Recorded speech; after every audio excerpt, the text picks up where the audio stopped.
லவ்வாக இருக்கட்டும், ரொமான்ஸாக இருக்கட்டும், எமோஷனாக இருக்கட்டும், அவரோட ஓன் ஜானரான காமெடியாக இருக்கட்டும். ஃபர்ஸ்ட் ஆஃப் எல்லாம் நாங்கள் அவ்வளோ விழுந்து சுத்தோம். காமெடிக்கெல்லாம் சின்ன சின்ன குறும்புத்தனம்லாம் அவர் பண்ணுவார்ல, அந்த குறும்புத்தனத்தெல்லாம் அவ்வளோ நாங்கள் ரசித்தோம்.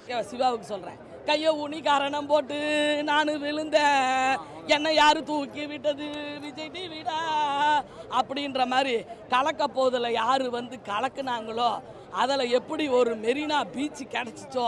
அவன் தானே இந்த படத்தோட ஹீரோ. அவனை மாதிரி ஹாலிவுட்டில் கூட கன்னை சுற்றுறதுக்கு ஆள் இல்லை. அவர் அண்ணா நீங்கள் இதை பார்த்துட்டு இருந்தீங்கன்னு வச்சிங்களேன், நான் ஐ லவ் யூ. நான் லவ் காண்டி எந்த எக்ஸ்ட்ரீமுக்கு வேணால் போகலாம் அப்படின்ட்டு ரொம்ப நல்ல மெசேஜ் கன்வே பண்ணியிருந்தாங்க. லைக் எல்லாருக்கும் ஹெல்ப் பண்ணுறதை வந்து அவங்க ரொம்ப எண்டிங்கும் முடிக்க வரப்போ நல்ல மெசேஜோட. செகண்ட் ஹாஃப் ஃபுல்லாகவே ஏன்டா கதற விட்டாங்க. ஃபுல்லாக லவ் வச்சு தான் பண்ணாங்க. லவ்வுக்காக எந்த எக்ஸ்ட்ரீம் வேணாலும் போகலாம் அப்படின்னு சொல்லிட்டு காமிச்சிருக்காங்க. ப்ரோ படம் எப்படி இருக்குன்னு சொல்கிறத விட முன்னாடி ஒரு விஷயம் சொல்லிக்கிறேன். எஸ்கே நான் வந்து ஆடியோ லான்ச்சில் மட்டும் பதில் சொல்லலை, படத்துலையும் பதில் சொல்லியிருக்காரு. படம் எப்படி இருக்குன்றதுக்காக கிடையாது, அவனோட ஹேட்டர்ஸ்க்கு பதில் சொல்லியிருக்காரு. நம்ம ஆடியோ லான்ச் எல்லாருமே பார்த்துருப்போம் அவரோட ஸ்பீச்சு. இதில் அவர் ஸ்பீச்சாக சொல்ல ஆக்ஷனில் காமிச்சிருக்காரு. ஆக்ஷன்ன்றது அவரோட ஆக்ஷன் சீக்வன்ஸ் மட்டும் கிடையாது, லவ்வாக இருக்கட்டும், ரொமான்ஸாக இருக்கட்டும், எமோஷனாக இருக்கட்டும், அவரோட ஓன் ஜானரான காமெடியாக இருக்கட்டும். ஃபர்ஸ்ட் ஆஃப் எல்லாம் நாங்கள் அவ்வளோ விழுந்து சுத்தோம். காமெடிக்கெல்லாம் சின்ன சின்ன குறும்புத்தனம்லாம் அவர் பண்ணுவார்ல, அந்த குறும்புத்தனத்தெல்லாம் அவ்வளோ நாங்கள் ரசித்தோம். செகண்ட் ஹாஃப் அப்படியே மாற்றி ஃபுல்லாக ஆக்ஷன் ஹீரோவாக இறங்கி நிற்கிறாரு. அவ்வளோ பேர் அடிக்கிறாரு. அது நம்மளால ஏற்றுக்க முடியுது. லைக் என்னடா இவர் காமெடி பண்ணிட்டு திடீர்னு வந்து இத்தனை பேர் அடிக்கிறாரு அப்படின்றது நம்ம இது பண்ணல. ஆனால் அவர் அந்த ஆக்ஷன் சீக்வன்ஸ் நம்மளால ஏற்றுக்க முடியும். சின்ன வயசுலேருந்து நான் பார்த்துட்டு வளர்ந்த ஒருத்தர், நான் சின்ன வயசுலேருந்து அவர் சேனல்ஸில் பார்த்துருக்கேன். அவர் வளர்ந்த ஒருத்தர் இன்னைக்கு இவ்வளோ பெரிய மாமரமாக வளர்ந்து நிற்கிறாரு.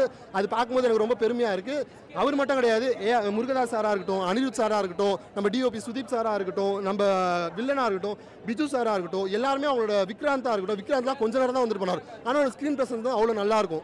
பர்சனலாக கனெக்ட் ஆகிருப்போம்.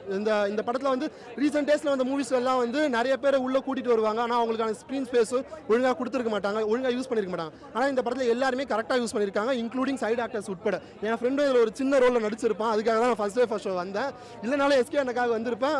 என் ஃப்ரெண்டும் இதில் நடிச்சிருக்கேன், அதனால் நான் வந்தேன். ஓகேங்களா? ஸோ எல்லாரும் அவங்களோட ரோலை பக்காவாக பண்ணியிருக்காங்க.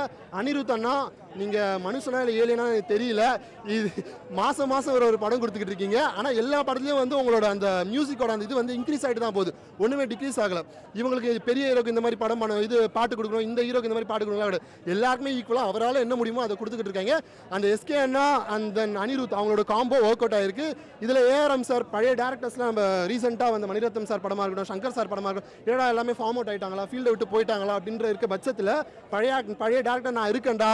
ரமணா படத்தில் பார்த்த அந்த ஏஆர்எம் சார் வந்து திரும்ப வந்துட்டார். ஓகேங்களா? பழைய படம் எல்லாமே இருக்கட்டும், அந்த ஒரு ஏஆர்எம் சாரை நாங்கள் திரும்ப பார்த்தோம். ஓகேங்களா? எதுவும் பழைய சீன்லாம் இல்லை, நீங்கள் காப்பி அடிச்சிருப்பாருன்னு சொல்லிங்க, அந்த மாதிரி எந்த சீனும் கிடையாது. ஏஆர்எம் சார் அவரோட ஒர்க்கை பக்காவாக பண்ணியிருக்காரு. இதில் இருக்க கேஸ்டாக இருக்கட்டும், க்ரூவாக இருக்கட்டும், அவரோட ஒர்க்கை எல்லாமே பக்காவாக பண்ணியிருக்காங்க. ஏஆர்எம் சார் வந்து எல்லாரையும் கரெக்டாக யூஸ் பண்ணியிருக்காரு. ஸோ இந்த படத்தை கொடுத்ததுக்கு எல்லாருக்கும் ரொம்ப தேங்க்ஸ். நல்லா இருக்குண்ணா, நல்லா இருக்கு. மூவி சூப்பராக இருக்கு. கண்டிப்பாக தியேட்டரில் வந்து பாருங்க. ஃபுல்லாக லவ் காண்டி எந்த எக்ஸ்ட்ரீமுக்கு வேணால் போகலாம் அப்படின்ட்டு. துப்பாக்கி அளவுக்கெல்லாம் இல்லை, அதோட கொஞ்சம் கம்மி. அதான் ஒருத்தவங்க ஒரு பொண்ணு வந்து எவ்வளோ கேர் பண்ணால் அந்த பையன் வந்து என்ன வேணால் சேஞ்ச் பண்ணிப்பான். அந்த பொண்ணுக்காண்டி ஒரு பையன் என்ன வேணால் சாக்ரிஃபைஸ் பண்ணலாம். அதான் அந்த மூவியோட கதை. வில்லனுக்கு செம பிஜிஎம்.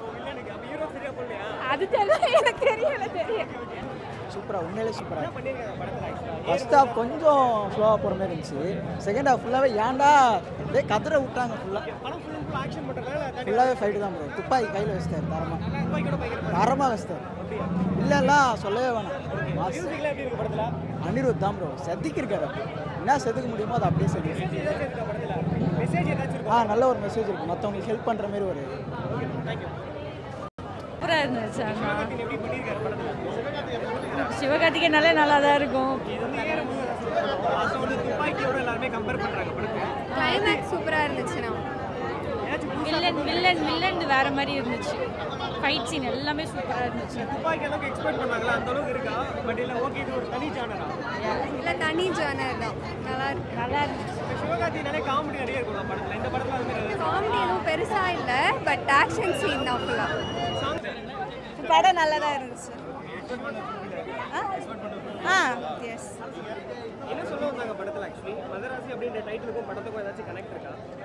அது தெரியல, ஆனால் லவ் வச்சு தான் பண்ணாங்க. லவ்வுக்காக எந்த எக்ஸ்ட்ரீம் வேணாலும் போகலாம் அப்படின்னு சொல்லிட்டு காமிச்சிருக்காங்க. ஆமாம் ரெண்டும் ஈக்குவல் தான். நல்லா பண்ணியிருக்காரு அவர், ஒரு குறையும் இல்லை அவருக்கு, எல்லாம் நல்லா பண்ணியிருக்காரு. நல்லா தான் இருக்குது சாங்ஸ். சிங்காக லவ்வுக்காக அது வேணாலும் பண்ணலான்னு சொல்லியிருக்காங்க. ஃபைட் சீன்ஸ்லாம் பிடிச்சது எனக்கு. கொஞ்சம் கொஞ்சம் போர் அடிச்சது, இருந்தாலும் நல்லா தான் இருந்தது. ஓகே தான். ரேட்டிங் எவ்வளோக்கு? 10க்கு ஒரு 8. கண்டிப்பாக 2010 துப்பாக்கியை யார் உருவாக்குனாங்களோ அந்த உருவாக்கின முருகதாஸ் தெய்வமே இந்த படத்தில் மாபியா கண்ணு என் தமிழ்நாட்டில் வந்து நிற்க முடியாதுன்னு அதை கண்டென்ட்டாக எடுத்து சூப்பர் மெசேஜை கொடுத்துருக்காரு.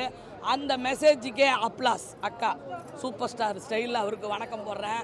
கண்டிப்பாக துப்பாக்கி யார் கையில் அண்ணன் கையில் வாங்கினாரோ அதுக்கு விட இந்த படத்தில் தான் எனக்கு தெரிஞ்சிச்சு. நம்மலாம் பலவாறு நினச்சோம், அந்த வாருலாம் கிடையாது. ஒரே வாரு, இந்த படத்தோட வாரு தான், சண்டை தான் அந்த அண்ணன் கொடுத்த டயலாக். ஏன்னா இந்த படமும் இப்போ வந்து 2 வருஷமாக எடுத்து இப்போ தானே வந்திருக்குதே, அதுக்கு தான் அண்ணன் வந்து ஒரு இன்ட்டு கொடுத்துருக்காரு விஜய் அண்ணா. அதையும் கண்டுபிடிச்சிட்டாங்க. எங்களால் துப்பாக்கியை உருவாக்கவும் முடியும், அந்த கலாச்சாரத்தை ஒழிக்கவும் முடியும்னு முருகதாஸ் காட்டியிருக்காரு. சிவா, ஓகேவா? சிவாவுக்கு சொல்கிறேன், கையை ஊனி காரணம் போட்டு நான் விழுந்தேன், என்னை யாரு தூக்கி விட்டது விஜய் டிவிடா அப்படின்ற மாதிரி கலக்க போதில் யார் வந்து கலக்குனாங்களோ அதில் எப்படி ஒரு மெரினா பீச்சு கிடச்சிச்சோ அது மாதிரி இருந்துச்சு இந்த படம். ஏன்னா ஆல்ரெடி ஒரே அரைச்ச மாவையே அரைப்பார் நம்ம சிவா. ஆனால் இந்த மாவு அரைச்சது போக மீதி கிரைண்டரை கழுவி ஊற்றுற மாதிரி அவ்வளவு அருமையாக, அதாவது அப்நார்மலாகவும் சுருக்க வச்சிருக்கிறாரு. இனிமேல் அவருக்கு எந்த காமெடியனும் தேவை கிடையாது, சூரி தேவை கிடையாது, மற்ற யார் வேணுமாலும் தேவை கிடையாது, அவரே எல்லாமே பார்த்துக்குவாருடா. அப்படி எப்போ ஒரு மாவை அரைக்க மட்டும் தெரிஞ்சிச்சோ அதை கழுவி காய வச்சு மறுபடியும் யூஸ் பண்ணவும் தெரியுன்றத என் சிவா வந்து கரெக்டாக பண்ணியிருக்கு. அதாவது மகன் முருகன் வந்து படத்தை டைரக்ட் பண்ண அப்பனும் மகனுமாக இருக்கிற சிவா நடிக்க இந்த மதராசி சூப்பரு. மதராசிடா மொகராசிடா அப்படின்னு என் பையன் ஒவ்வொரு இன்ட்ரோ சீனுக்கும் அந்த பாட்டை போட்டு ஹைப் பண்ணி வச்சிருக்கிறாரு. அதே மாதிரி மாபியா கேம்புக்கு டேய் சால்னா திங்கிறவங்களுக்கு இவ்வளோ இருந்தா வகை வகையாக கூட்டு பொரியலோட சாம்பார் ரசத்தோட சாப்பிட்ற எங்களுக்கு எவ்வளவு இருக்கும்? எங்கள் தமிழ்நாட்டிலேயாடா உங்கள் மாபியாவை காட்டுறீங்க, வாங்கடா அப்படின்னு முருகதாஸ் பண்ணியிருக்கிறாரு பேர். சூப்பர். ஓகேவா? மதராசி நல்லா இருக்குண்ணா படம், நல்லா அந்த சிவகார்த்திகேயன் நடிச்சிருக்கிறாரு, அனிருத் மியூசிக்கு. இவங்களோட 2 அது என்னன்னு தெரியலண்ணா, அந்த இந்திக்காரன் ஒருத்தன் ராஜீவ் பாய் இருக்கிறான் பாருங்க, அவன் தானே இந்த படத்தோட ஹீரோ. அவனை மாதிரி ஹாலிவுட்டில் கூட கன்னை சுற்றுறதுக்கு ஆள் இல்லை.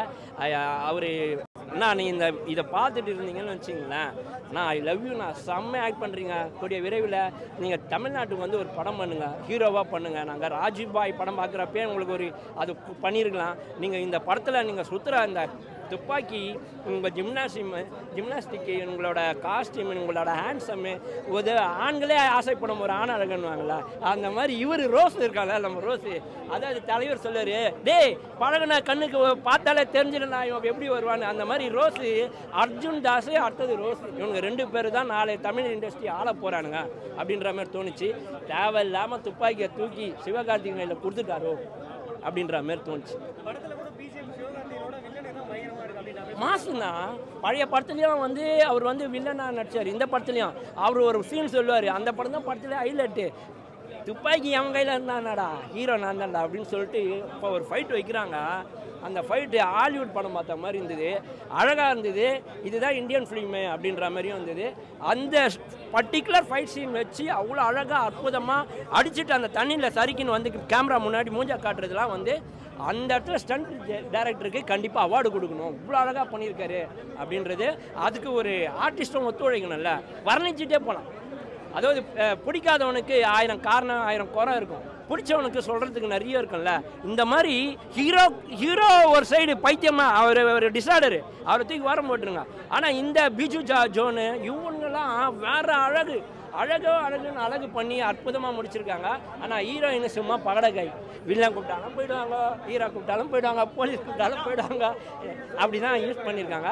ஒரு 1000 ஆம்பளைங்க படத்தில் நடிச்சுக்கிறாங்க, ஒரே ஒரு ஹீரோயின் பொம்பளை நடிச்சுக்கிறாங்க, அவ்வளோதான். படம் போர்லாம் இல்லை, ஒரே 2 இடத்துல அக்க போகிறா இருந்தது, அவ்வளோதான். சூப்பராக இருந்தது, ஃபேமிலியோட என்டர்டெயின்மெண்ட் பண்ணலாம். இதுதான் முருகதாஸ் படம்னு சொல்லலாம். ஆனாலும் எது சொன்னாலும் சில பேர் குறை சொல்கிறதுக்கு 1000 பேர் வருவாங்க. குறை சொல்கிற வாயும் நாயும் அப்படின்னு நம்ம ரஜினி சொல்லல, அதெல்லாம் தூக்கி போட்டு நம்ம வேலையை பார்த்துன்னு போகலாம். நல்லா இருக்கு படம். நன்றி.